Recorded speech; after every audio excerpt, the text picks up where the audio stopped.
The readings today, both from Isaiah and the Gospel of Luke, are about, in my opinion, memory. What we choose to hold on to and what we choose to ignore. And the message of the Gospel, which is the importance of remembering what is real. If you think about memory, memory is really an incredible thing. I remember as a psych major learning about memory, how memories happen, how memories are formed, where memories are stored in the brain. Short-term memory versus long-term memory.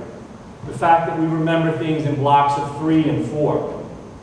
Where memory is stored in our brain and how it's retrieved. That actions that are connected to strong emotions are remembered more vividly. But memory is also, besides fascinating, a very odd thing. What we hold on to, what stays up here, and what seems to fade away. How some things that we remember for our whole lives are so random and seemingly unimportant, and yet they stick in our memories. 33 years later, I still remember my high school locker combination.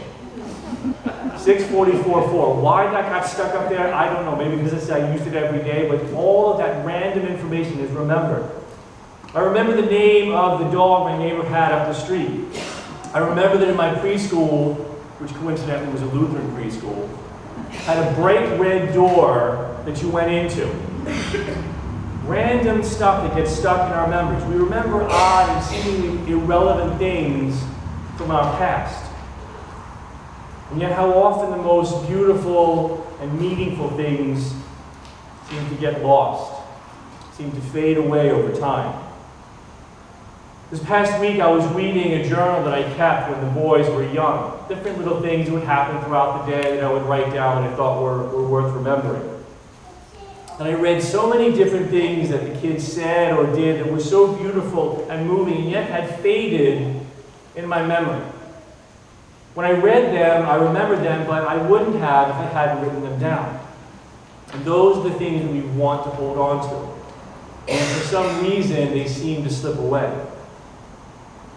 A couple of weeks ago, I was having a conversation with a dad who was sort of speaking sadly about his daughter growing up. And he would reflect these memories he had and how close they were when she was young. And he would teach her to bake and to cook. And those were such precious memories to him. He remembered them vividly. And he would say to his daughter, he said, "Do you remember the time we baked cookies and Mom came down and wondered what we were doing?" And she couldn't remember it. Or another time when they had a little time together as father and daughter. It was so important, so precious to him, and she didn't remember it. Sometimes the things that are most important and most valuable, we, for whatever reason, forget. What we remember, and what fades over time, both the beautiful times and the terrible, shape who we are, and how we see the world, and can determine the path that our life takes. What Isaiah is saying in the first reading is remember what is really of God. Remember what is really important. Not the images and ideas that people have created. Remember to remove the things that are oppressing people. Remember not to point your fingers and speak evil against people. Remember to satisfy hunger and need. Remember me, God is saying. Remember who I am in your life. See, what Isaiah is trying to do in the first reading is remind people what the Sabbath is really about. It's about putting God and people first.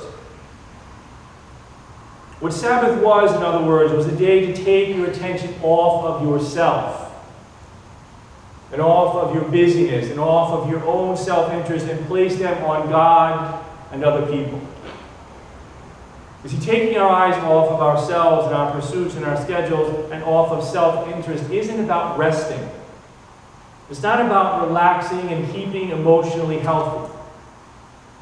It's about stepping back and seeing the miracles that are in front of us. The miracles and the presence of God that is all around us, because we, my sisters and brothers, forget that so often. It's about stepping back and forgetting the things that really, in the view of God, are not that crucial. But we, as people, seem to put so much importance on it. Denominations: Lutheran, Roman Catholic, Methodist, Jewish, Buddhist, Muslim. God doesn't care about all of that. Democrat, Republican, American, black, white, brown, Friday, Saturday, or Sunday as which is the true day of worship, doesn't have a whole lot of meaning to God. See, that's our baggage. Those are our issues, our walls and our categories. God is above all of that. What God wants us to do is to see and to remember what is most important. When the Sabbath day was established in the book of Genesis during creation, when did God rest? Sunday school quiz. Which day? The seventh day. The last day after everything was created. After all of God's work was done, God took a step back and stopped. And that's really what Sabbath means in Hebrew: to cease, to stop. To stop and to breathe. Breathe and look at what's around you. God stopped and looked at the beauty of the creation God had made. God loved his work. God looked at the miracle of creation and saw how good it was.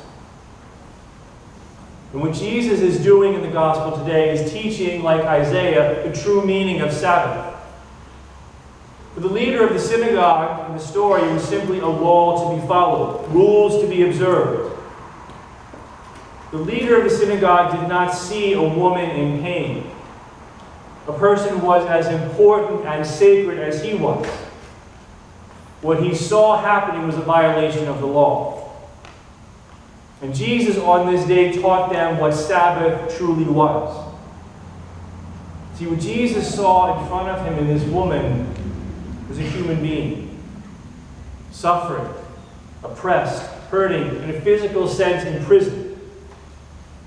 He broke a law to help the miracle of this woman, this daughter of Abraham, as he describes. She was what was important, not the law. Jesus was saying to the leader of the synagogue and to everyone who heard him that day, and honestly to everyone who would hear these words down through the years, is this: celebrate the miracle that is in front of you. Look at what God has created. Look at what God has given you. See their beauty. Remember their worth. Stop and breathe and look at them. Did we forget? Look beyond the surface of the law. See the right that they have and you have to be free and happy and whole. Don't worry about laws and parties and denominations and any other nonsensical human-made categories that separate us. In the end, acting in compassion and mercy and love is what matters to God. This day, August 25th, is a very dark anniversary. On August 25th, 1619, a ship arrived on the shores of Virginia near Hampton Beach, carrying the first slaves that would be brought to the Americas. This 400 years ago, this day, is when one of the darkest periods of this country's history began. Slavery began. 20 slaves that were stolen from a Portuguese ship and brought and sold into slavery in this country. And thus began the era of slavery, the horrible evil and oppression of sons and daughters of God on this day. The echoes of slavery are still with us. the racial divide that still exists in this country, the animosity that still exists, the economic opportunity that is not given because of the echoes and the ripples of what happened 400 years ago on this day. Now, slavery began on this day 400 years ago. But slavery was upheld by law, by opinion, by official law and laws that are created in people's minds. The Jim Crow laws that continued after slavery was officially abolished, that made people of color less human than people with lighter skin. These laws that were on the books were accepted just as the way things are. This is just how we live. This is what it is. Now the laws that fuel racism, and I mean racism in all of its forms, are not officially on the books, but they are in a far more dangerous place. They are in our minds, where you can't see and touch them, where you can't legislate them. The laws that we create in our mind that you are more dangerous and more of a threat to me because you are black. You have less of a right to live freely and prosper because of where you were born. You are a racist. I am not, because your skin is white and mine is black. Racism comes in all forms and faces. Sometimes these laws of who is good and who is not are based simply on things like, you don't behave and think and believe as I do. You don't share my beliefs. You are too old, you're too young, you're too wealthy, you're too poor. So I don't have time for you. These are the laws that blind us to the miracles of the people in front of us. And these laws that imprison us in our minds make us all miss the beauty of God. And that's exactly what's happening in the gospel today. Jesus sees this woman, and he could not have cared less about what day it was, or what the law said about that day. I'm sure Jesus knew that it was the Sabbath, and I'm sure he knew, being raised as an observant Jew, what the laws around the Sabbath were. But he didn't care, because what he saw in front of him was a person, a sister, a life that had been spent in pain for 18 years, a daughter of God. He saw the miracle that this woman was in front of him, despite how old and hunched over she was. Because we all, my brothers and sisters, forget who's in front of us. We forget what is really important. We forget that person we dismiss and set aside is no different to God than your child is to you. We forget what miracles God sends to us every day. And so the gospel poses a question, actually several questions to us today. Who do we forget every day? Who is right in front of us every day, but we don't see them? Because maybe they don't measure up to our standards.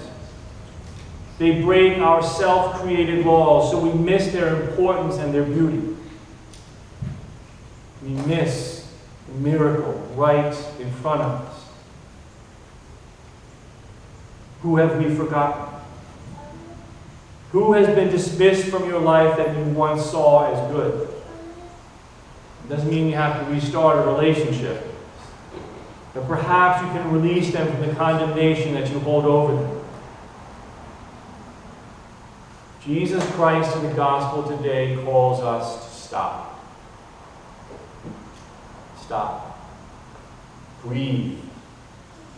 Stop the work of assessment and judgment and legal cataloging of people as in or out, acceptable or unacceptable. Stop and breathe and remember.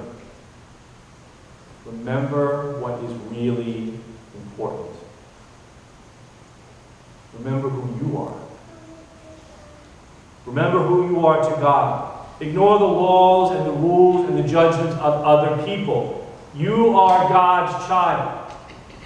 Good and miraculous, worthy of compassion and respect, whether or not it is given to you. Don't define yourself by the self-righteous laws and bigotry of others. Remember, you were God's idea from the beginning. Remember who those are in front of you, whether you've known them all your life or never met them. Remember the miracle and the holiness of every person created. Remember that God is everywhere and God is in everywhere. Amen? Amen. Let it be so.